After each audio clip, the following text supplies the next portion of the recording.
સપનાઓ સાકાર કરીને ગગન અંબાવા અથાગ પ્રયાસ કરતી કેશોદની નિવાસુ બાણુ ગરિયા છે, જે પોતાના પિતાનું સ્વપ્ન પૂરું કરવા દિવસ રાત જોયા વગર મહેનત કરી રહી છે। 9મા ધોરણમાં અભ્યાસ કરતી નિવાસુનું સિલેક્શન સૌરાષ્ટ્રમાં ક્રિકેટ ટીમમાં થયું હતું, જેમાં 60 છોકરીઓ વચ્ચે તે ફર્સ્ટ નંબર રહી હતી। આગામી સમયમાં ઊંચાઈઓ હાંસલ કરી સૌ માટે પ્રેરણારૂપ બનશે। મારું નામ બાણુ ગરિયા નિવાસી ભાસભાઈ છે। હું ધોરણ 9માં અભ્યાસ કરું છું। પહેલાં મારું સિલેક્શન સૌરાષ્ટ્રમાં થયું હતું, ત્યારે આશરે 60 છોકરીઓ હતી, 60 છોકરીઓ, તેમાંથી મારો પહેલો નંબર આવ્યો છે। પછી હું પાછું સિલેક્શન આવ્યું રાજ્યમાં, ત્યારે હું પોરબંદર ગઈ, ત્યારે આશરે 260 છોકરીઓ હતી। ત્યારે એમાંથી અમારી અંડર 17ની 100 છોકરીઓ હતી, તેમાંથી 42 છોકરીઓ લેવાની હતી, તેમાંથી 32મું નામ મારું હતું। ત્યાં એમાં સિલેક્શન થઈ ગયું। પછી મને આ પ્રેરણા છે મારા પપ્પાથી મળી છે। એણે અમારે એપાર્ટમેન્ટમાં નીચે મોટું ગ્રાઉન્ડ છે, તેમાં હું અને મારા પપ્પા બે બોલિંગ કરતા।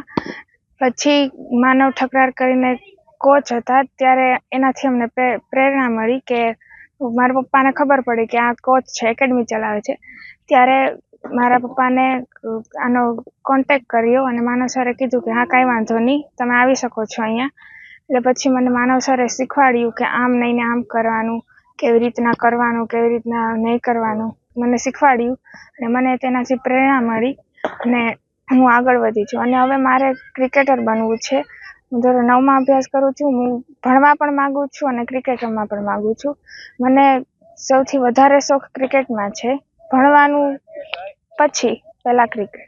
હું મારા પપ્પા ભેગી મેચ જોતી હતી, ત્યારે મનમાં એવું થયું કે મારે ક્રિકેટ રમવું છે, મારે પણ આ લોકોની જેમ આમ ક્યાંક સેલિબ્રિટી બનવું છે। એટલે મને ધીમે ધીમે અહેસાસ થયો કે હવે મારે ક્રિકેટર બનવું છે, મારે ક્રિકેટ રમવું છે, હું કરીને બતાવીશ। મારા પપ્પાનું સપનું છે કે મારા પપ્પાને પહેલાં ક્રિકેટમાં શોખ હતો, ક્રિકેટ રમવાનું, પણ તેની પરિસ્થિતિ સારી નહોતી। પછી ધીમે ધીમે મને કીધું મારા પપ્પાનું સપનું મારે પૂરું કરવું છે।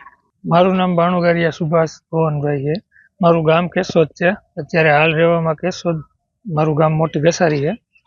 ને મારે શોખ હતો મને હોતે પહેલાં કે મારે ક્રિકેટમાં જવું। મારે પરિસ્થિતિ એવી હતી કે ત્યાંથી કાંઈ એકેડમી કે કાંઈ જોઈન થઈ શકે એવું નહોતું, એટલે કેશોદ રહેવા આવ્યો। મારે છોકરીને મને શોખ હતો, એટલે મેં મારી છોકરીને અહીંયા માનવ ઠકરાલ સાહેબ કરીને હે એકેડમી PM, ત્યાં તપાસ કરવા આવ્યો હતો। ત્યાં છોકરીઓ બે આવતી હતી, મારી છોકરીને મેં એમાં જોઈન કરી અને એને રાજ્યમાં સૌરાષ્ટ્રમાં પહેલાં આવી ગઈ, પછી રાજ્યમાં આવી ગઈ ને એમાં મને બહુ આનંદ થયો કે મારું સપનું મારી છોકરીએ પૂરું કર્યું।